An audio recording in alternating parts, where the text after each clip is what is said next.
ہمارے نبی پاک کا میں تھوڑا سا آپ کو مختصر خاکہ حج کا بتا دیتا ہوں۔ جناب رسول اللہ صلی اللہ تعالی علیہ وسلم نے حج کا جب اعلان فرمایا، یہ 10 ہجری، تو اطراف سے قبائل جمع ہوئے، کوئی 12,000 کا مجمع اکٹھا ہو گیا مدینہ میں۔ 25 تاریخ کو بروز ہفتہ آپ نے نماز ظہر سے پہلے غسل فرما کے 2 چادریں احرام کی نیت کے بغیر 2 چادریں باندھ، کرتا بھی اتار دیا، تہمد بھی اتار دیا۔ سحارا ایک بستی ہے جو آج کل مسقط میں آتی، وہاں سے ایک کپڑا آتا تھا، اس کی آپ نے 2 چادریں لی۔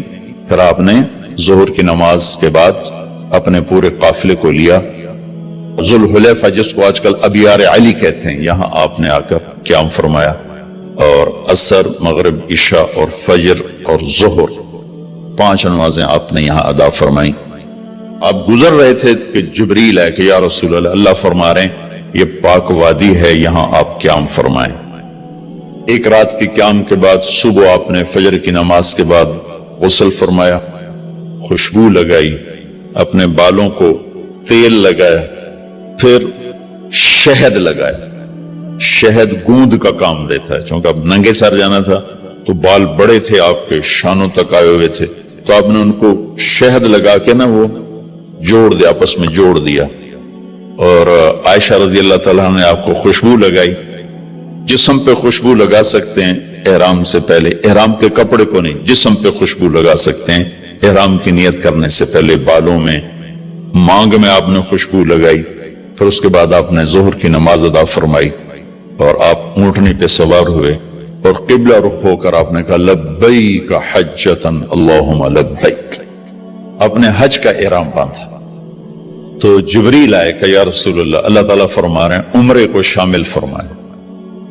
وہاں سے آپ چلے، آپ کے ساتھ کوئی 12,000 کا مجمع تھا، اور آپ ملل میں آپ نے قیام فرمایا۔ ملل سے نکلے روحا میں پہنچے۔ روحا میں کنواں ہے، وہاں 70 نبیوں نے قیام کیا ہے حج کے دوران، حج پر جاتے اور آتے ہوئے۔ وہاں آپ نے بھی قیام فرمایا، رات بھی ٹھہرے۔ روحا سے چل کر آپ افایا پہنچے، افایا سے عرج پہنچے، عرج سے ابوا پہنچے۔ ابوا پہنچے تو سامنے بستی تھی جہاں آپ کے سارے انتظام کیے گئے تھے رہائش کے، اور یہ قافلہ 12,000 کا اب 60-70,000 کا ہو چکا تھا۔ تو ابوا میں آپ کی والدہ کی قبر ہے، حضرت آمنہ رضی اللہ تعالیٰ عنہ کی قبر مبارک ہے۔ تو آپ سڑک سے یوں ہٹ گئے، اندر پہاڑوں میں چلے گئے۔ اکثر مجمع تو نیا تھا، انہیں نہیں سمجھ میں آیا کہ اللہ کے نبی اندر کہاں جا رہے ہیں۔ چندے کو پتا تھا کہ آپ کہاں جا رہے ہیں، تو آپ چلتے چلتے چلتے چلتے چلتے ایک جگہ اپنے اونٹنی کو بٹھایا، کوئی وہ 70-80 فٹ اونچا پہاڑ ہے، تو وہاں سے آپ اوپر چڑھے۔ یہ اپریل کا مہینہ تھا، اور ماں کی قبر کے سرانے تشریف لائے، اور یوں اپنے گھٹنے اٹھائے اور ہاتھ یہاں رکھے اور سر یہاں دیا، یہ پوزیشن بنائی جیسے چھوٹے بچے بناتے، اور پھر جوں سرہانے بیٹھ کے رونا شروع کیا۔ صدمہ تو چند دنوں بعد بھول جاتا، میں اب اپنی ماں کے یاد میں رونا بھی چاہوں تو رونا نہیں آتا، اپنے باپ کی یاد میں رونا بھی چاہوں تو رونا نہیں آتا۔ اور میرے نبی کو 57 برس گزر چکے تھے ماں کے گئے ہوئے، تو وہ 57 سال پرانا درد ابھی زخم بھرا نہیں۔ آپ اس پوزیشن میں بیٹھے اور اتنا روئے کہ سارا رواں آپ کا آنکھ بن کے رو رہا تھا، وہ ساری داڑھی آپ کی آنسوں سے تر ہو گئی، اور آپ نے آگے جانے سے انکار کر دیا کہ میں آج رات اپنی ماں کے پاس ٹھہروں گا۔ اپنے رات وہیں گزاری۔ کیا رات تھی۔ ابوا سے چلے تو آپ عصفان پہنچے۔ عصفان تھے تو آپ نے کہا ابوبکر یہ کون سی جگہ ہے؟ کہا جو عصفان۔ کہا میں دیکھ رہا ہوں ہود اور صالح علیہ السلام گزر رہے ہیں اس وادی سے، لبیک کہتے ہوئے حج کو جا رہے ہیں۔ عصفان سے آپ مر الزہران پہنچے، پھر وہاں سے آپ صرف پہنچے، پھر وہاں سے آپ تنعیم پہنچے۔ تنعیم میں آپ نے احرام کی چادروں کو تبدیل فرمایا، جو 2 چادریں مدینہ میں زیب تن فرمائی تھی، تنعیم اتار کر 2 نئی چادر اسی کپڑے کی۔ پھر مکہ کے ٹاپ سے آپ انٹر ہوئے اور بیر زی طوا کے کنویں پر آ کر آپ نے قیام فرمایا. یہ ہے اتوار کی رات. 25 کو چلے اور 4 کی رات کو، یہ مہینہ 29 کا تھا، تو 4 کی رات کو آپ مکے پہنچ گئے. اور اتوار کو صبح آپ نے غسل کیا، خالی پانی بہایا اور عمرہ کے لیے تشریف لے گئے. صفا مروہ کی طرف سے آپ پہنچے. بابو بنی شیبہ کے سامنے آپ نے اونٹنی کو بٹھایا تو بنو ہاشم خاندان کے بچے آ گئے.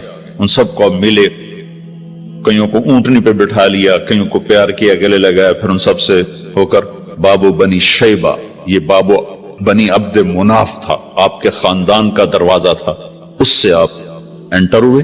اور جب آپ فارغ ہوئے تو بابو بنی مخزوم سے آپ باہر نکلے. آپ نے جاتے ہی حجر اسود کا بوسہ لیا، پھر سجدہ کیا، پھر بوسہ لیا، پھر سجدہ کیا، پھر بوسہ لیا، پھر سجدہ کیا. پھر آپ رونے لگے، بہت روئے. اس کے بعد آپ طواف شروع فرمائے. تیسرے یا چوتھے چکر میں آپ نے پانی بھی پیا اور حضرت عمر سے فرمایا کہ عمر، حجر اسود کے بوسے پہ لڑائی نہ کرنا، جگہ ملے تو لے لینا، جھگڑا نہ کرنا. جیسے ہمارے نادانی میں لوگ وہاں عورتیں بھی ایسی حماقت کرتی ہیں کہ ایک سنت عمل کے لیے فرض چھوڑ دیتے کہ مرد عورت کا یوں آپس میں اختلاط، یہ اس سے بچنا فرض ہے، اور وہ ایک سنت کے لیے گھس رہی اور لڑائی جھگڑے فساد، قریب بھی نہیں جانا چاہیے. اللہ کا نبی نے استلام کیا. جب رش ہو گیا تو آپ کے پاس ایک لکڑی تھی، وہ دور سے یوں لکڑی کو لگا کر اور اس کا بوسہ لے لے. پہلا آپ نے بوسہ لیا، اس کے بعد رش ہو گیا تو پھر آپ نے ہر دفعہ بوسہ ایک دفعہ بوسہ لیا. اس کے بعد آپ کے پاس ایک لکڑی تھی، اس لکڑی کو آپ یوں چھوتے تھے اور حجر اسود کو، اور اس کا بوسہ لے لیتے تھے. بوسہ صرف ایک دفعہ. پھر جب آپ نے 2 نفل پڑھ لیے اور تشریف لے گئے صفا مروہ کے لیے تو پھر حجر اسود کا بوسہ لیا اور آپ نے جا کر صفا مروہ پہ 7 چکر پورے کیے. بعض روایت میں ہے کہ 3 چکر پیدل کیے، پھر مجمع زیادہ ہو گیا تو 4 اونٹنی پر بیٹھ کر گئے تاکہ لوگ دیکھ لیں. اس کے بعد آپ نے اعلان فرمایا کہ بھئی جن کے پاس قربانی کا جانور نہیں ہے وہ احرام کھول دو. تو صحابہ نے کہا یا رسول اللہ آپ کھولیں. تو آپ نے فرمایا کہ میرے پاس قربانی کا جانور ہے، ابو بکر کے پاس، عمر، زبید، طلحہ یہ نہیں کھولیں گے جو کہ ان کے پاس بھی قربانی کا جانور ہے، باقی جن کے پاس نہیں کھول دو. تو سب نے کھول دی اور حج افراد بھی تمتع بن گیا، حج قران بھی تمتع بن گیا. اب نہیں ہو سکتا، جو نیت کریں گے وہی کرنی پڑے گی، لیکن اللہ کا نبی کا خاص حکم تھا تو سب کا حج تمتع بن گیا.